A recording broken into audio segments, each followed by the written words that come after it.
$750,000, that's how much an esports gamer can win playing racing games such as Formula 1. Now that's just insane, but definitely not easy. I'm going to join McLaren Shadow for 48 hours, the official esports team of McLaren Racing, and push myself to the limits, going from a bedroom racer to a professional with training from some of the best drivers in the world. But Lukas Blakeley, take a bow! You're champion of 2022! But first, I need to travel to the other side of the UK in Woking to the McLaren Technology Centre. We've arrived at the McLaren HQ, so this is where they have all of the F1 facilities for obviously all of the team. They also build the cars here, and of course the esports team who we're going to be checking out today.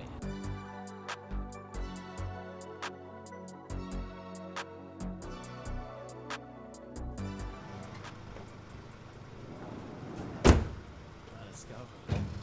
Ben, welcome to McLaren. Let me introduce you to our drivers. Let's do it.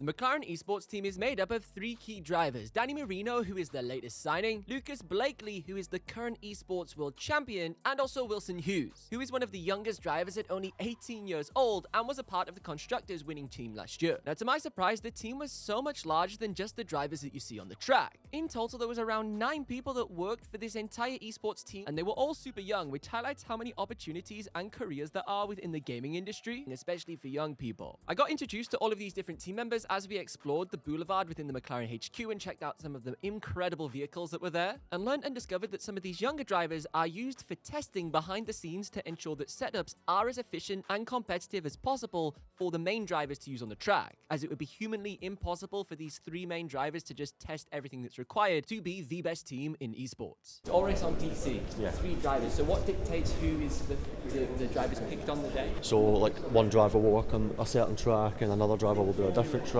Sort of split up priorities a little bit, help prepare everyone maybe a little bit more quickly. Means you don't need to be as rushed. Some drivers have tracks they're better on than others as well. Yeah, that might dictate for sure. a little bit of thing. So how long is also a season as well? Like, so how many races are there? Previous seasons have been 12 races long. Amazing. And like a normal F1, is that like 20 something? in normal F1 we're like into the 20s now. So it keeps getting bigger and bigger every year. Now I've come all this way to the McLaren HQ to try and get an understanding of what the life of an esports driver actually looks like, because I think everybody just assumes that these are just gamers and have a negative connotation, and they don't realize that they're actually pro athletes that train incredibly hard. And hopefully the time that I'll spend with McLaren Shadow will uncover the extent of this dedication and discipline to be a top 1% gamer in the world. Yeah, I'm getting the vibe. He's getting the vibe. He's getting the vibe. He's getting excited. He's gassed. He's gassed. Like, how many hours would you say you spend on a simulator? Is it 7 days a week? Would you have rest days? Or? It all depends, isn't it? So right now we've got a schedule. So it's like you get up in the morning, you do a few hours, you go for your lunch, then you do a few more hours to like 6. Yeah. And then you can keep going if you want. So we've got things called test races. It's like mock matches. Almost simulate a race with your team. So we get as much drivers in as we can, engineers. And then we do that at night. But yeah, I'd say like 6 to 8 hours. Not all of it's driving, but some of it's like looking at data. Sometimes it's 7 days a week, but you got to be careful you don't burn yourself out, don't you? A lot of screen time as well. Yeah, like, exactly. It's also like, you've got to go outside.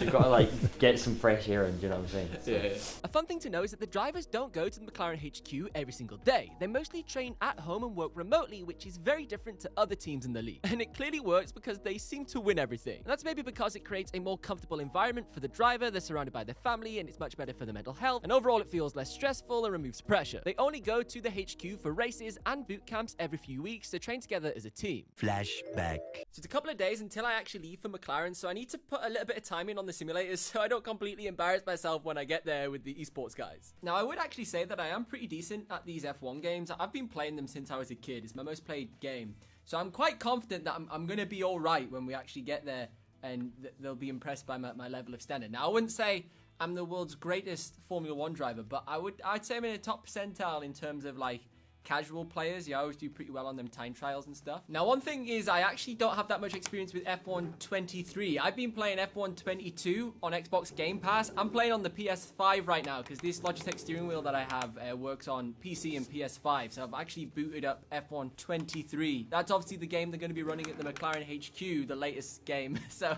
need to get used to the physics. So far, the physics feel much better. So currently at the moment, I'm setting around a 1 minute 28.5, which I don't think is too bad for for a few laps, sort of getting used to this new wheel and everything. That's not terrible. For comparison, an esports driver actually sets around a 124.5 on this track, which is obscene. So like another 4 seconds quicker than I am right now, which I don't understand where they're getting that from.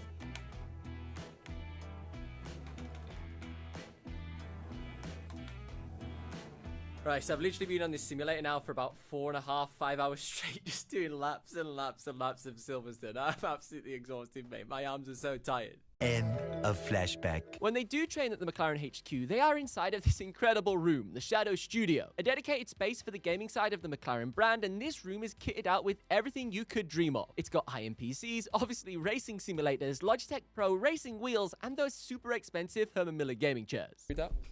Excellent. How's my hair look? Yeah, I gotta get that. That's good. It's about... I got the opportunity to observe an entire training session for the drivers. This mostly consists of them literally sitting on the simulator and just doing lap after lap, but interestingly, the team of drivers have a dedicated coach and strategist. This is in the same form as what you would see in real Formula 1 on the pit wall, with all of the different people wearing the headphones that communicate directly with the driver on the track. How's the roll bar feeling? A bit understeer in the high speed, might need to change it. At the moment, maybe I'm using one higher than it should be. After a practice session, they then spend lots of time analysing the data in order to improve using this dashboard made by Splunk. This is ultimately the entire race on one graph. And so what we can do is follow the lines and see if we're going to get undercut by people, and it allows us to react. It gives you an incredibly accurate overview of the entire session, but we'll talk more about that later on in the video. This is a vital part of sim racing, actually getting in the rig. Yeah. Is that how you do it? Is that... There's no glamorous way. Usually we get on, well, at least I get on like this. So That's a good way of doing it. I go like that, Yeah. and then just Usually you put your 2 feet in the seat and then hold yourself and shuffle yourself in.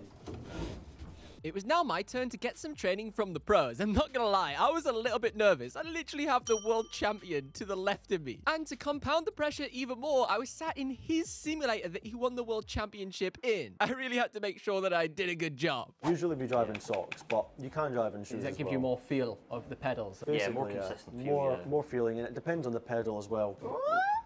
Do you guys lift on that straight? No, we take it Do you flat. full flat? I think it's Full flat power. then down to 7. So into this last chicane, you want to be in third gear for the entry. Third gear, and where would you brake? Right, Right just there. before that curb starts. Third gear to And steady then the car, you- right? And then And go then up you to go fourth. fourth gear Fourth to is the- dull yeah. the power.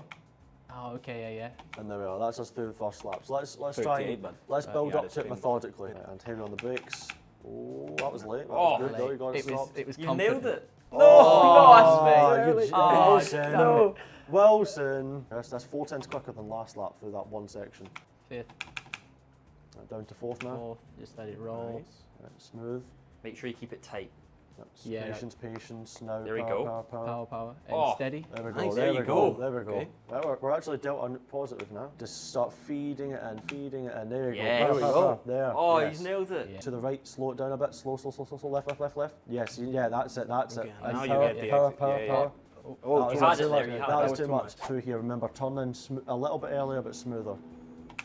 Yes. Yeah, there you go. Nice. Because now the car can grip more easily. Yeah. That's where we need to. Right, come on.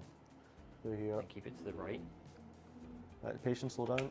Left. That's it. And to the right, hold And the slowly power, get on that hold, power. hold, and now, Okay. that's good, Okay, yeah. DRS, okay, Yeah. that's nice, That's get that. That's really good. Oh, look at lovely. that, nailed it through there. After this short amount of training with the boys, I managed to save almost 2 seconds off of my lap time, setting a 126.8, which was mightily impressive. But Danny told me about some secret settings that all of the pro drivers are using that are inside of the wheelbase. Something that works really well is to use 300 degrees, which basically means that if I turn the wheel 90 degrees, in game it will be probably like this. So you turn less the wheel in actual life, but in the game it turns more. See, in game it's already turned completely, but yeah. in real life it's only like this. So it's a lot easier to just turn the wheel faster. much easier. a huge difference? Yeah, especially in speed through corners. However, the only consequence of it is that on traction it's a little bit harder. Through corners you gain so much time. Basically on most steering wheels, and this feature is present within the Logitech G Pro, you can go into the system menu and change the degrees of rotation within the wheelbase. You can also tweak this within the settings of the F1 games. I remember back in 2020 when I improved that much, it was because I changed. All because of the wheel Yeah, rotation. because I used to drive with 360, I changed to 300 and boom.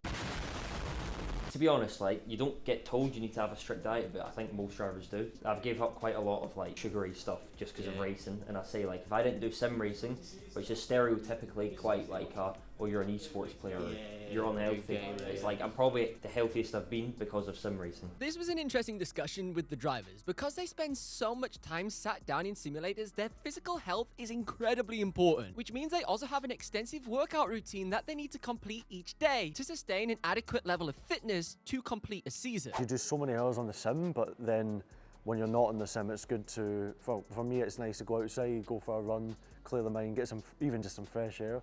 When I started racing, like Dani and Lukas probably did, I didn't really do much fitness. But then drivers get an issue where like their heart rate gets really high throughout races or throughout quali laps, and it makes it really hard to, you know, like perform in a very special moment. One thing we started doing as well, well, he does ice baths, I do cold showers, and it's so good for your heart rate, it's so good. It's not only physicality, it's also mentally, it does a lot. And I think it's more or less like a cycle. I mean, you go to the gym, you see yourself better, feel better with yourself, you know? So then you have more motivation, you get into the cockpit, you start driving, you're feeling good.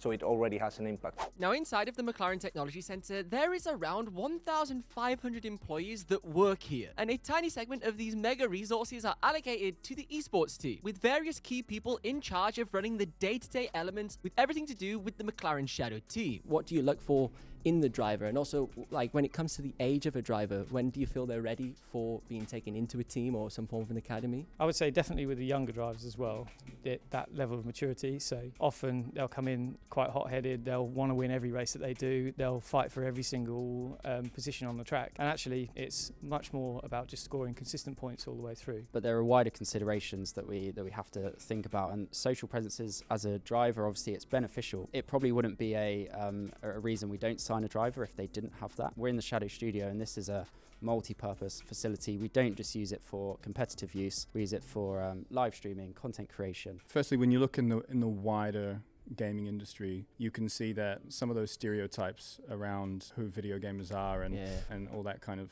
antiquated thinking, that's kind of a bit out the door, and you look where they are actually kind of driving youth culture. We would like to drive culture forward as well, so of course we want to be trendy, and we want to make sure that we're showing up through merchandising, showing up through cool brand collabs and all that sort of stuff. And a lot of the work we're doing with Logitech feeds into that. It was now my turn to put all of the training into practice and go head-to-head with the drivers in a short format race to keep it as competitive as possible, because I think 20 laps, I'd be probably about 6 laps behind. Is it one-shot qualifying? Yeah, one shot, one lap. One opportunity. Yeah, the qualifying didn't go too well. I actually set a worse time than when I was back at home. But at least I can say I did out-qualify the world champion, mainly because he got an invalid lap time. I'll take anything at this point. I became third. I think I got invalid somewhere, but it didn't pop up. It was now time for the race, and I swear these guys have got speed hacks. Literally before we'd even made it to the first corner, these guys were easily half a second ahead. Just look at that, they're at the second corner before I'm even halfway. And I even started ahead of some of them. Oh, it's Wilson Hughes that takes the lead. But here comes Lukas Blakeley round the outside. How's it going, Ben? I'm not too bad. I'm hammering the overtake though. We need to let Ben lead. Okay, Wilson, that's fine. Let's let Ben lead. Oh! That worked. Look at this. When do you guys sort of deploy the overtake? Are you quite specific with it when you race? Yeah, it's usually just exits. Or just directly to overtake. It's most effective when basically the drag is at its lowest. Ah, right, okay, yeah. Right, we've got a 3.8 second gap. Let's see how we do. Yeah, let's see if we can have that. I think you've shaved a second off Just already. remember the training. Remember the training. Yeah, remember the training, Ben. Oh my days. Oh my. Almost.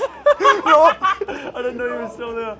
I didn't know Wilson was still there. I couldn't see. It all came down to the last lap, and this is where the drivers really turned up the heat because they couldn't lose to a random tech YouTuber that's bang average at Formula 1 games. These guys were going hard, and I just completely fell apart. I've blown it on that last bit. I was so close. My laps became super messy. I was on the completely incorrect racing line, and I'd forgot all about the training. Remember the training. Use the force. Going from a solid first place all the way down to third. And as they used to say at school, it's taking part that counts. I guess it's better than being last. If you made it all this way into the video, drop Lando Norris in the comments down below. And be sure to like and subscribe for more crazy tech videos just like this one. And on the topic of racing games, if you want to see me check out one of the most expensive racing simulators in the world, you should watch this video next where I drive a $200,000 F1 car.